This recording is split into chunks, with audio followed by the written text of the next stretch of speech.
Alors bon, depuis quelques temps maintenant, je vous présente des photos qui, à première vue, n'ont rien de spécial. Des souvenirs vacances, des photos de famille ou même des photos prises au cours d'un événement sportif. Que ce soit un match de baseball, vous voyez, un gamin qui joue dans un tas de sable, un mec dans un bar. Bref, des situations assez banales quoi. Y a pas à s'exciter quoi. Et pourtant, à chaque fois, ça va cacher un lourd secret et un dénouement quand même plutôt dramatique. Et là, bah écoutez, je vous propose une nouvelle fournée. Parce que, effectivement, la photo, même si c'est très beau en temps normal, ça peut aussi parfois, sans le vouloir, capturer les derniers instants de vie de quelqu'un. D'ailleurs, avant de voir tout ça, je vous rappelle que j'ai sorti une vidéo où je vous explique pourquoi, mon escape game d'horreur, conte, aventure, n'ouvrira jamais ses portes. J'en avais déjà parlé dans le passé sur cette chaîne. Donc, si vous voulez savoir pourquoi, combien ça m'a coûté, pourquoi ça m'a coûté d'ailleurs autant d'argent, pourquoi ça a pris autant de temps, les erreurs que j'ai pu faire derrière tout ça, vous pouvez aller voir la vidéo qui est là. D'ailleurs, certaines de ces erreurs, j'aurais pu les éviter en fait si j'avais eu connaissance de Legal Start, qui est le sponsor de la vidéo. Parce qu'en fait, Legal Start, c'est un service qui m'aurait fait économiser beaucoup de temps, d'argent et aussi pas mal de tranquillité d'esprit. Alors, je le sais très bien, en fait, monter une boîte, ça peut rapidement devenir un casse-tête avec plein de démarches à faire qui sont pas toujours très faciles à comprendre. Et justement, Legal Start, en fait, c'est une boîte française numéro 1 qui aide les entrepreneurs depuis maintenant plus de 10 ans. Alors, ils ont quand même déjà aidé près d'1 million d'auto-entrepreneurs et de petites entreprises. Que ce soit dans la création même d'un projet, une démarche juridique, votre compta ou même l'ouverture et la gestion de votre compte pro. Tout se passe en fait sur leur plateforme qui est 100% en ligne et c'est simple comme bonjour. En fait, une fois sur legalstart.fr, vous pouvez créer une entreprise, gérer votre compta et plein d'autres petits trucs. Bon, prenons le cas où je veux créer une boîte. Tiens, j'ai juste à cliquer sur créer mon entreprise, puis remplir le formulaire. Et même si ça peut faire un peu peur au premier abord, il n'y a pas de souci. En fait, vous êtes pris par la main et tout est intuitif. Là, vous choisissez la formule qui vous correspond le mieux et après quelques jours, votre entreprise, hop, elle est créée. C'est aussi simple que ça. Bon, là, par exemple, en ce moment, ils ont une offre à 0 € et si vous avez besoin d'un accompagnement plus poussé, je vous ai obtenu une promo de 20% avec le code CONTE, CONTE. Bon, voilà, tout est en description. Si vous êtes intéressé, vous pourrez aller voir ça. Quant à nous, au programme du jour, on va voir entre autres le dernier cliché de l'une des plus grandes stars du rock, un selfie dans une voiture ou encore une photo tout à fait banale prise sur le tarmac d'un aéroport.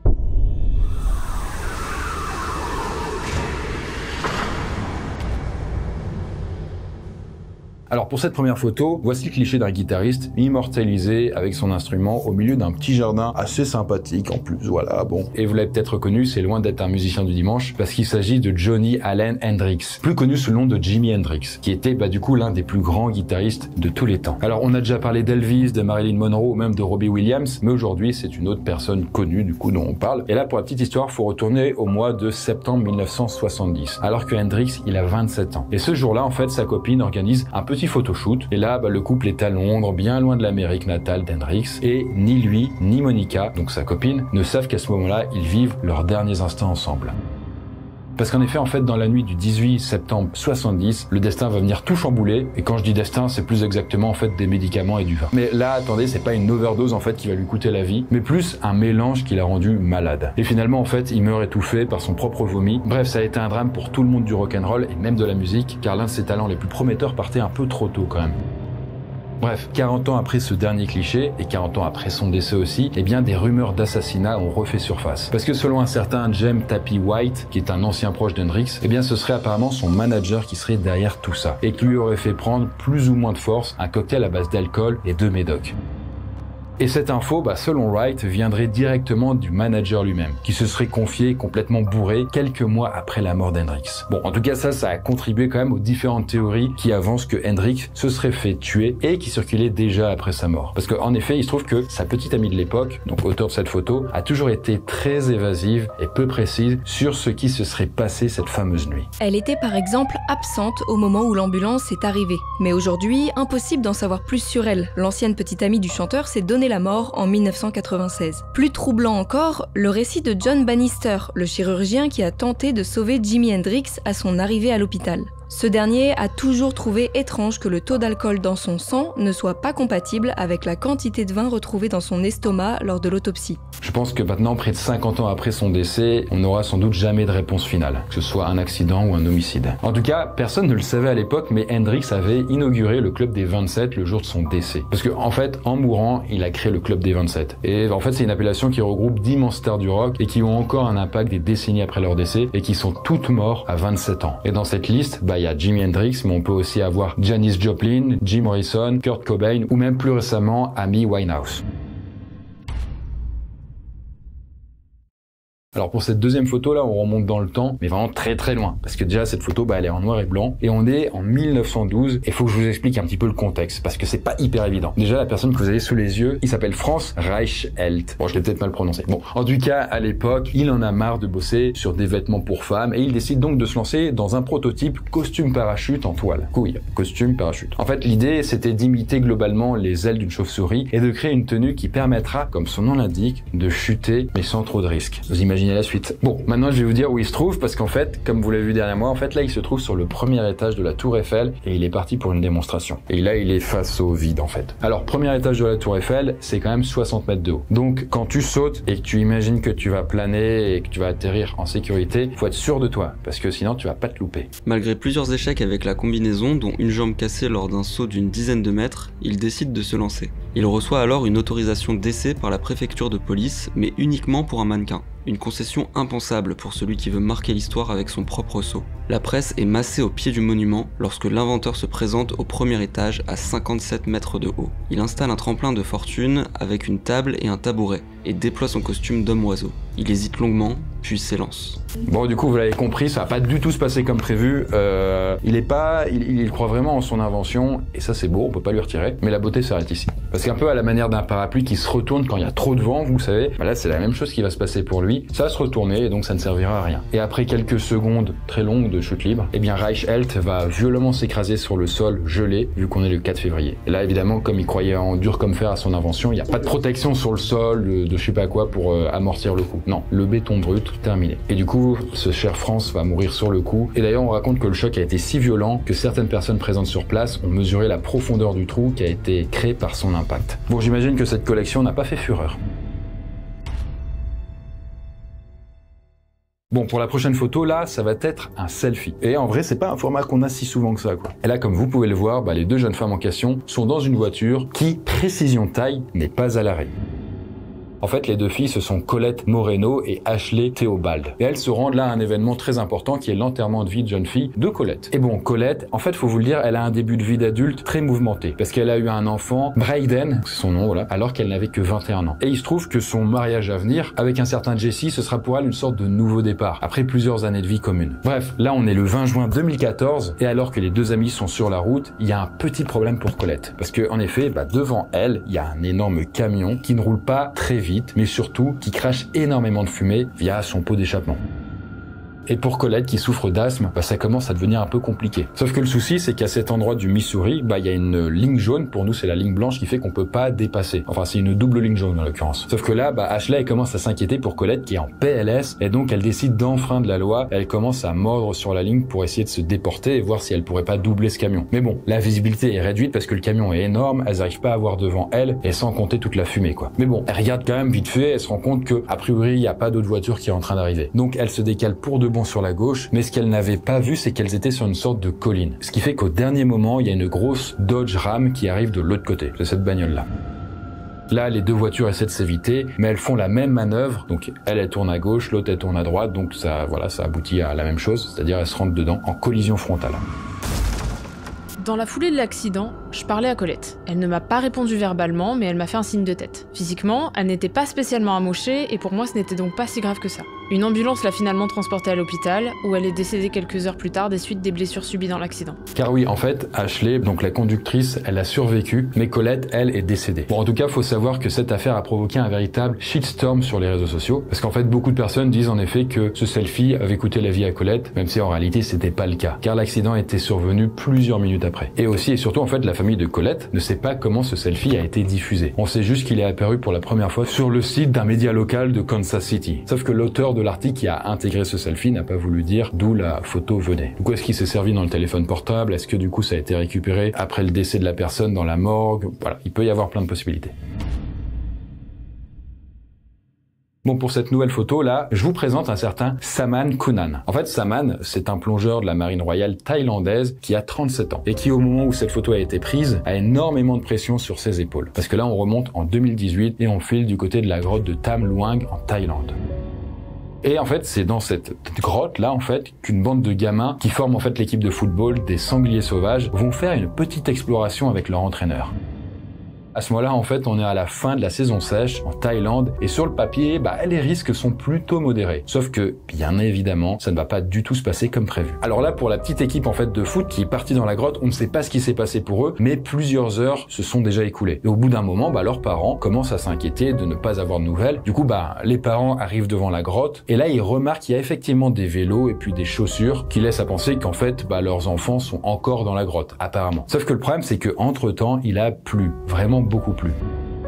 Et là, on comprend en fait que l'équipe de football est tout bonnement bloquée dans la grotte à cause du niveau d'eau qui est monté à vitesse grand V.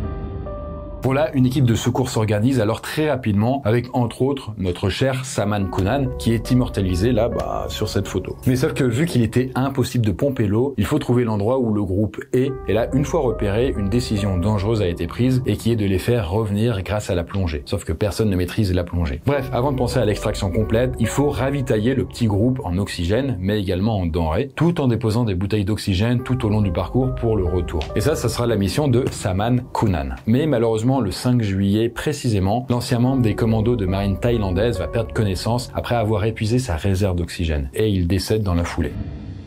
Et du coup, cette mort, additionnée aux conditions qui se dégradent de plus en plus, va presser encore plus les secours à trouver une solution pour éviter le drame complet. Il est vraiment dangereux de plonger à Tham Luang, en raison de la mauvaise visibilité et des passages étroits de la grotte. Même si les sauveteurs parviennent à pousser ou tirer chaque enfant à travers les passages, ils risquent quand même d'être séparés de l'enfant si quelque chose se passe mal. Aussi et surtout, une partie de l'équipe n'a aucune expérience de plongée. Certains enfants ne savent même pas nager. Si vous avez peur de l'eau, vous risquez de paniquer et en paniquant, vous respirez plus et vous consommez plus d'oxygène. Les réserves des bouteilles d'oxygène sont alors réduites et votre panique peut aussi mettre en danger les sauveteurs. Bon, au final, les gamins et leur entraîneur vont passer près de 2 semaines et demie dans la grotte avant d'être tous sauvés. C'est extrêmement long. Et finalement, Saman Kunan aura donné sa vie pour sauver celle d'un groupe d'enfants et de leur entraîneur. Et puis en parallèle, quelques mois plus tard, c'est Bierut Pakbara, qui est un autre sauveteur, qui va également décéder. Et ça, suite à une infection sanguine qui a été chopée lors de l'opération de secours. D'ailleurs, si vous voulez en savoir plus sur le sujet, il y a un docu au nom de La Grotte qui a été réalisé par National Geographic et qui est dispo sur Disney+.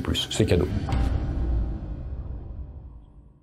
Alors pour cette 5e photo là, on file à Santa Cruz en Bolivie et plus précisément à l'aéroport international de Viru Viru. Parce que là, comme vous pouvez le voir, nous avons énormément de personnes qui s'apprêtent à embarquer. Ces personnes, pour la plupart, ce sont des joueurs de football, mais c'est pas une petite équipe de rien du tout. En fait, c'est l'équipe de Chapecoense qui vient tout droit du Brésil. Et là, qui vient de faire un premier vol Sao Paulo, Santa Cruz, avant de rembarquer pour terminer son voyage, qui ressemble donc à ça. Bon là, vous voyez, la ligne bleue, ça correspond au vol programmé avec une escale, alors que la ligne rouge correspond au vol réel sans escale. Et bien sûr, ça va avoir son importance. Bref, la direction Medellín en Colombie pour l'équipe de Chape. Et en fait, s'ils doivent aller aussi loin, parce que c'est quand même hyper loin en fait, c'est pour disputer la finale de la Copa Sudamericana, qui est une compétition donc sud-américaine, comme son nom l'indique. C'est un peu l'équivalent de la Ligue Europa pour nous. Donc pour eux, c'est quand même un gros event. Et cette équipe, elle est à donf parce qu'elle n'a jamais remporté cette compétition. Pour eux, c'est important. Et là, nous sommes donc le 28 novembre 2016 à 18h18. Là, l'avion décolle et le début du trajet se passe sans encombre. Et il se trouve que c'est environ 3 heures après le décollage, à un peu plus de 300 bornes de l'arrivée, donc c'est pas loin, que l'ambiance va vraiment changer. Car là, un voyant indique que le niveau de carburant restant est faible et il vient de s'allumer. Alors bon, ça a pas l'air d'inquiéter vraiment grand monde et ils écartent rapidement l'option de faire un mini arrêt à Bogota pour remettre du fuel. Ils se disent non, ça va le faire. Donc le vol continue et l'avion arrive près de Medellín où il va amorcer donc sa descente. Sauf que petit problème, c'est qu'il ne peut pas atterrir tout de suite parce que la piste n'est pas disponible à cause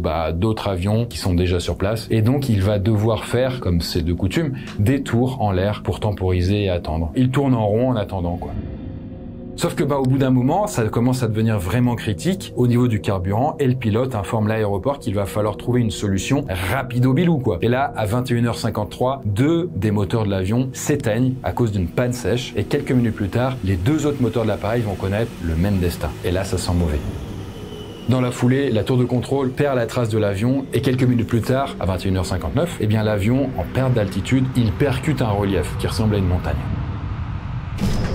Bon là le bilan est tragique, il y a 71 personnes qui décèdent dans le crash, dont la majorité font partie quand même de l'équipe de Chappé, que ce soit les joueurs ou même le staff. Mais par miracle, il y aura quand même quelques survivants. Il y aura 3 joueurs de l'équipe, 2 membres d'équipage et un journaliste. Au début, j'ai cru à un espèce de rêve, à un film peut-être, et j'ai cru que j'allais me réveiller de ce cauchemar. Puis j'ai commencé à voir des gens avec des lumières, les premiers secours en fait. J'ai commencé à crier pour leur indiquer que j'étais là. J'étais entre 2 arbres, avec les 2 sièges de mes voisins qui étaient encore accrochés à côté de moi. Le choc psychologique a été terrible quand je me suis rendu compte que ces camarades-là étaient morts. Le moment le plus dur pour moi a été de voir mes 2 collègues sans vie à côté de moi. J'ai essayé de les appeler, j'ai essayé de trouver la force, malgré le fait que j'avais 7 côtes cassées, même si je le savais pas encore. C'était pas facile. C'était vraiment pas facile. Alors un autre joueur avait aussi survécu au crash, mais il était mort lors du transport à l'hôpital. Bon, en tout cas dans la foulée, une enquête criminelle va être ouverte, car si vous vous souvenez bien, le trajet de base avec une escale, c'était prévu, n'avait pas été choisi. Et du coup, pour les hauts décideurs de la compagnie aérienne, et malgré quelques alertes de certains employés, il n'y avait aucun risque et le carburant embarqué suffisait. Sauf qu'on a vu que malheureusement non, et que ça a mené à ce drame. Au-delà de ça, du côté sportif, le club de Chappé s'est vu sacré champion de la Copa Sudamericana, même si la finale n'a logiquement jamais été jouée. Parce que il se trouve que l'équipe qui s'appelle l'Atlético Nacional et que le club brésilien aurait dû affronter a en effet demandé à ce que le titre soit attribué à l'équipe de Chappé. Bon, en tout cas, si vous êtes fan de foot, vous vous souvenez sans doute de ce tragique accident et qui avait quand même marqué beaucoup de gens à l'époque et qui avait également amené énormément d'hommages dans le monde entier lors des différents matchs.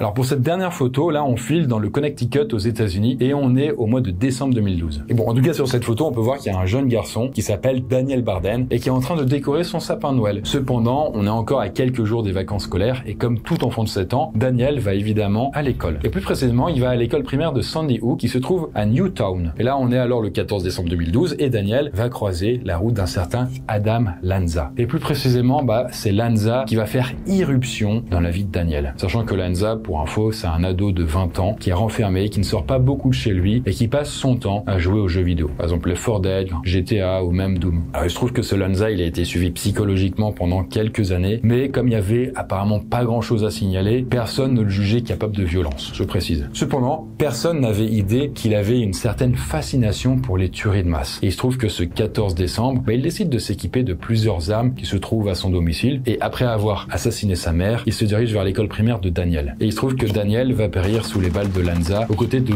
19 autres enfants qui sont aussi âgés de 6 à 7 ans. Mais également, il y aura 6 enseignantes et membres du personnel de l'école qui vont être tués.